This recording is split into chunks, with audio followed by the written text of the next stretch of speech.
Nomor 10 kita bahas soal TIO. Ram menetas, memasak titik-titik, ya. Ram menetas, memasak titik-titik. Kunci untuk mengerjakan soal analogi kata seperti ini adalah ubahlah menjadi bentuk kalimat, teman-teman. Nah, misalkan begini, setelah dieram maka telur kemudian menetas. Nah, gitu ya. Setelah dimasak maka yang dimasak kemudian titik-titik, kan gitu ya artinya ya. Matang, berarti coba kita baca. Setelah memasak maka yang dimasak kemudian matang. Oke, betul ini ya, betul. Setelah memasak maka yang dimasak kemudian makanan. Oh, gak enak kalimat. Setelah memasak maka yang dimasak kemudian menguap. Nah, ini bukan esensi ya, bukan esensinya gitu. Setelah memasak maka yang dimasak kemudian nasi juga tidak enak. Masaknya sayur kan bisa juga. Setelah memasak maka yang dimasak kemudian beras, ini juga bukan. Jadi jawabannya adalah matang. Nomor 11 teman-teman. Berikut ini yang bukan merupakan peran Haji Agus Salim dalam perjuangan untuk kemerdekaan RI. Peran, bukan peran ya. Kita lihat coba. Apakah menjadi pemimpin redaksi neraca dan memanfaatkan koran itu untuk membuat berbagai macam opini, pergerakan, dan perjuangan, serta menampilkan berbagai macam aspirasi kerakyatan agar berani melawan Belanda. Ini juga termasuk peran dari Haji Agus Salim, maka kita centang. Yang B, memimpin misi diplomatik Republik Indonesia untuk mengunjungi negara-negara Islam di Timur Tengah. Betul, ini untuk lobby ya, untuk pengakuan kedaulatan RI ya, harus diakui oleh negara lain. Oke, masuk. Mewakili Indonesia dalam perjanjian Linggarjati antara Indonesia dan Belanda. Yang mewakili Indonesia dalam perjanjian Linggarjati siapa ya? Ini bukan ya. Sebenarnya yang mewakili untuk perjanjian Linggarjati itu adalah Sultan Syahrir, bukan Agus Salim ya. Jadi Agus Salim itu mewakili pihak Indonesia dalam perjanjian Renville pasca agresi militer Belanda II. Jadi Jang C jawaban bukan. Kemudian penasihat Dijong Islam Bond itu juga iya. Salah satu anggota Panitia 9 juga betul. Jadi yang bukan merupakan peran Agus Salim ini ya. Lanjut ke nomor berikutnya. Ini soal tentang TIO. Perhatikan gambar tabel harga barang dan diskon berikut gitu ya. Ada nama tokonya Mawar, Sakura, Melati, Tulip, Anggrek, kemudian harganya itu ada, kemudian diskon gitu ya. Jika Ibu Tati akan membeli sebuah jaket di toko manakah ia harus belanja agar mendapatkan harga termurah? Nah, kita harus menghitung diskon dan harga akhirnya, teman-teman. Nanti dipilih harga akhir yang paling murah kan gitu ya. Atau yang memberikan diskon ya harga akhirnya, yang penting harga akhirnya gitu ya. Oke, kita lihat teman-teman. Harganya 100, kita bahas yang mawar dulu ya. Harganya 100.000, diskonnya 30%. Nah, 30% dari 100.000, hitung dulu 30 per 100 kali 100.000, hasilnya ternyata 30.000 kan ya. Berarti harga akhirnya 70.000 gitu ya, gitu caranya. Sakura 90.000, diskonnya 20%. 20% dari 90.000 berapa? Oh, ternyata 18.000. Maka harga akhirnya berapa? 90 dikurangi 18.000, ketemunya 72.000. Kalau Melati 10%, nah 10% dari 80.000, 10 per 100 kali 80.000, 8.000. Ya, berarti harga akhirnya 8.000 dikurangi 80.000 dikurangi 8.000, ketemunya 72.000 gitu ya. 5% dari 75.000 ternyata 3.750. Berarti harga akhirnya ya 75.000 dikurangi 3.750, jadi 71.250. Yang ini diskon 0%, artinya harganya sama ya, kita tulis ya. Berarti yang paling murah yang mana ini? Tentu saja jawaban yang paling murah adalah yang mawar.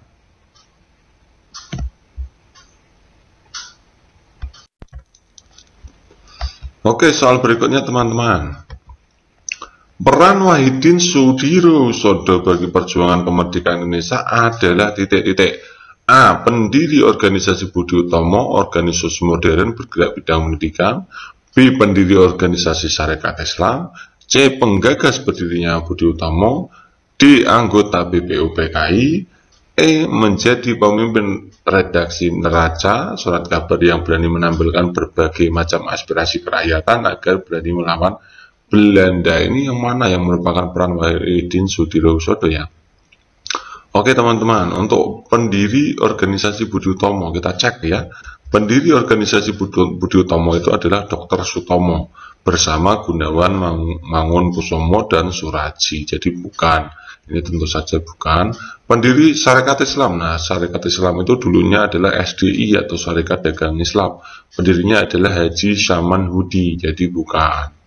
Penggagas Budi Utomo, iya, ini adalah termasuk penggagas Budi Utomo. Jadi peran Wahidin Sudirohusodo itu hanya sebagai penggagas awal mula penggagas dari Budi Utomo, tapi bukan pendiri ya, penggagas. Apakah anggota BPUPKI? Bukan. Silakan kalian cek anggota BPUPKI, maka Wahidin Sudirohusodo itu bukan termasuk. Apakah pemimpin redaksi Neraca? Nah, redaksi Neraca sudah kita bahas tadi. Ini adalah perannya Haji Agus Salim, bukan Wahidin Sudirohusodo. Lanjut, nomor 14 teman-teman. Apabila ada yang ingin merubah ideologi Pancasila, maka sikap kita adalah tentunya kita itu harus melestarikan ideologi Pancasila ya. Ideologi kita tidak boleh diubah tentunya ya. Kita cek ya untuk opsi A. Ideologi kita itu terbuka, ideologi Pancasila kita itu terbuka, jadi bukan menjadi masalah jika ideologi kita berganti seiring perubahan zaman menyesuaikan dinamika dan kebutuhan. Tentu saja ini bukan jawabannya. Masa kita mendukung adanya pergantian ideologi. Kemudian B, mencari informasi terkait bidang perubahan yang akan dilakukan. Jika hal itu untuk bangsa dan negara, maka bukan menjadi masalah. Ini juga pasti bukan. Ya, itu membiarkan pergantian ideologi atau perubahan ideologi, jelas bukan ya. Perubahan ideologi harus melibatkan rakyat, mendengarkan aspirasi rakyat dan meminta persetujuan rakyat. Ini juga meskipun itu bahasanya bagus sekali, tapi ini juga bukan pastinya ya. Perubahan atau pergantian ideologi seharusnya tidak boleh terjadi karena artinya membubarkan negara, betul ini ya. Ini berarti tidak boleh. Kemudian yang E, tentunya perubahan ideologi lambat laun memang pasti terjadi. Yang paling penting adalah ideologi pengganti bisa mewujudkan cita-cita bangsa. Ini juga pasti bukan jawabannya ya. Intinya apa? Kita itu harus melestarikan Pancasila sebagai ideologi. Karena mengganti Pancasila itu berarti kita itu ya termasuk membubarkan negara kita ya. Oke, itu intinya di situ. Nomor 15 teman-teman. Salah satu pengamalan Pancasila sebagai way of life. Nah, untuk pertanyaan sebelumnya, pertanyaan yang pada sesi-sesi sebelumnya atau di video sebelumnya adalah pertanyaan terkait Pancasila sebagai dasar negara. Sekarang Pancasila sebagai way of life dalam kehidupan sehari-hari. A. Menolak pernikahan sejenis. B. Tidak melakukan tindakan pembajakan atas karya orang lain. C. Bergotong royong membangun jembatan rusak di desa. D. Membawa surat-surat kendaraan ketika di jalan raya. E. Ikut berpartisipasi dalam pemilihan kepala daerah. Nah teman-teman, kalau kalian itu tidak memahami tentang dasar negara, memahami tentang way of life, falsafah hidup negara, atau falsafah hidup sebagai pedoman hidup, sebagai kepribadian, maka tentu saja kalian tidak akan bisa menjawab ini, karena opsinya bagus-bagus semua ya tentunya ya. Kita bahas teman-teman. Kalau way of life itu artinya pandangan hidup, artinya petunjuk dalam kehidupan sehari-hari terkait nilai moral dan nilai sosial. Ya contohnya gotong royong, toleransi, tepas selera, hormat menghormati antar orang lain, kerja keras dan lain-lain. Itu termasuk pandangan hidup atau way of life. Termasuk menghargai pendapat orang lain juga way of life. Kalau dasar negara itu hubungannya dengan bahwa peraturan perundang-undangan itu harus sesuai dengan Pancasila. Nah, kita sebagai warga itu harus menghormati dan menjunjung tinggi undang-undang yang ada. Itu ya sebagai dasar negara. Macam-macam ya. Nah, kita cek coba. Yang opsi A kita lihat. menolak pernikahan sejenis. Nah, pernikahan sejenis itu ada undang-undangnya tidak? Oh, ada undang-undang perkawinan. Maka ini adalah wujud dari pengamalan dasar negara, pengamalan Pancasila sebagai dasar negara. Jadi ini bukan jawabannya. Yang B, tidak melakukan tindakan pembajakan. Ini kan juga ada undang-undang perlindungan karya cipta kan ya, undang-undang perlindungan karya cipta. Maka ini juga sebagai dasar negara. Bergotong royong membangun jembatan, nah ini jawabannya tentunya ya. Kemudian membawa surat-surat kendaraan ketika di jalan raya, ini ada undang-undang lalu lintasnya, berarti ini juga dasar negara. Kemudian ikut berpartisipasi dalam pemilihan kepala daerah, ini kan ada undang-undang pemilu ya. Jadi kita juga harus menjunjung tinggi undang-undang pemilu, termasuk dalam hal ini adalah mengikuti atau berpartisipasi dalam pemilihan kepala daerah. Jadi ini juga dasar negara. Paham ya teman-teman ya? Bedakan antara pandangan hidup dan dasar negara. Nomor 16 teman-teman, MK adalah salah satu lembaga yang terbentuk pasca amandemen Undang-Undang Dasar 1945. Tugas lembaga ini adalah sebagai berikut kecuali, ini ada kata-kata kecuali. Silakan kalian buka untuk tugas-tugas MK atau kewenangan MK itu apa saja. Kita cek dengan opsi jawabannya. A, menguji undang-undang terhadap undang-undang dasar. Ya, tentu saja ini benar. Ini termasuk kewenangan MK. Memutus sengketa kewenangan lembaga negara yang kewenangannya diberikan oleh Undang-Undang Dasar 1945. Iya, ini juga masuk kewenangan MK. Memutus pembubaran partai, betul, ini juga kewenangan MK. Silakan nanti dicatat dan juga dihafalkan gitu ya. Kemudian mengusulkan pemakzulan presiden dan wakil presiden yang melanggar hukum atau perbuatan tercela atau tidak memenuhi syarat sebagai presiden dan atau wakil presiden sebagaimana dimaksud dalam Undang-Undang Dasar 1945. Nah, ini bukan teman-teman, yang mengusulkan itu bukan MK. Jadi yang mengusulkan itu DPR, kemudian MK itu hanya memberi keputusan atas usulan DPR, kemudian yang memakzulkan aslinya siapa? Ya MPR gitu ya. Nah, jadi mekanismenya gitu, DPR memberikan usulan, kemudian diuji di MK, ternyata MK itu memutuskan, misalkan memutuskan bahwa usulan tersebut ternyata valid atau benar, kemudian MPR baru memutuskan pemakzulan dari presiden dan atau wakil presiden. Oke ya. Kemudian memutus perselisihan tentang hasil pilkada, itu termasuk hasil pemilu ya, berarti ini masuk gitu ya. Itu jadi jawaban yang bukan berarti yang di. Kemudian soal berikutnya tentang peran Supomo dalam BPUPKI yang merupakan lembaga yang terbentuk untuk mempersiapkan kemerdekaan Indonesia, kecuali pada BPUPKI itu peran Supomo apa? A, menjadi anggota aktif dalam BPUPKI, benar nggak? Betul.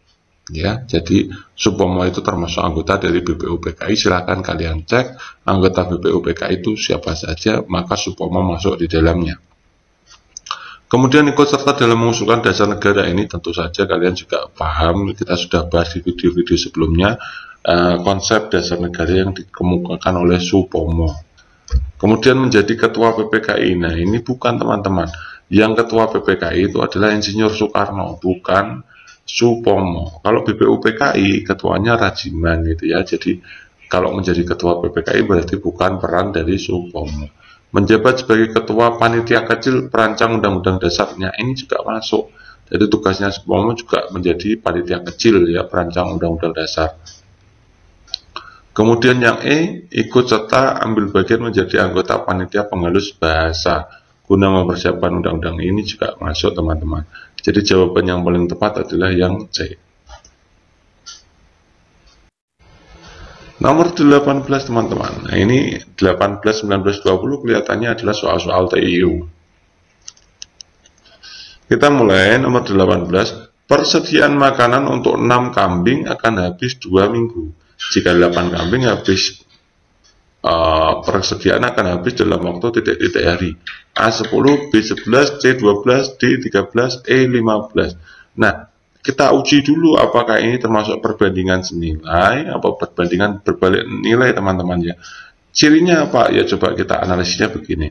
Kalau kambingnya itu dibanyakin atau diperbanyak itu ya, kambingnya diperbanyak, maka harinya kan persediaannya akan cepat habis, semakin sedikit kan. Jadi salah satu sisi diperbanyak, satu sisinya menjadi tambah sedikit. Maka ini termasuk perbandingan berbalik. Karena berbalik maka kita buat dulu perbandingannya seperti ini. 6 kambing, 2 minggu kita jadikan hari saja ya, karena yang ditanyakan hari. 2 minggu itu berarti 14 hari. Karena terbalik ya, yang satu di atas, satu bawah. Sebelah kiri ruas atau sebelah ruas kiri itu adalah urusan tentang banyaknya kambing. Sebelah ruas kanan adalah menyatakan banyak hari. Nah, 8 kambing berarti taruh di sini. Berapa hari gitu ya. Mencari X mudah. Ya temannya X kita taruh di bawah. Temannya X itu artinya silangannya X. Nah, silangannya X kan angka 8 taruh di bawah. Ya, selain itu ditaruh di atas. Berarti 14 kali 6 ketemunya berapa? 84. Kita bagi 8, teman-teman. 84 kita bagi 8 ternyata 10,5 hari. Nah, teman-teman, untuk waktu, untuk pekerja itu ya akan habis waktu berapa hari itu. Kalau membulatkan itu meskipun komanya di bawah 5, itu juga dinaikkan ke atas, teman-teman. Ya misalkan 10,1, maka jadi 11, tidak boleh 10. Kenapa begitu? Karena ketika 10 hari itu masih ada ya. Misalkan rumputnya atau persediaan makannya masih ada. Ya, kalau 11 hari sudah habis gitu ya. Jadi pendekatannya dinaikkan satu trap gitu ya. Jadi jawabannya adalah 11. Nomor 19, ada soal begini teman-teman dari SKD kemarin. P adalah gaji Pak Doni 72.500 per hari. Q adalah 3.045.000, itu besar gaji Pak Doni selama 21 hari ya. Nah, kira-kira ini hubungannya apa antara P dan Q, teman-teman?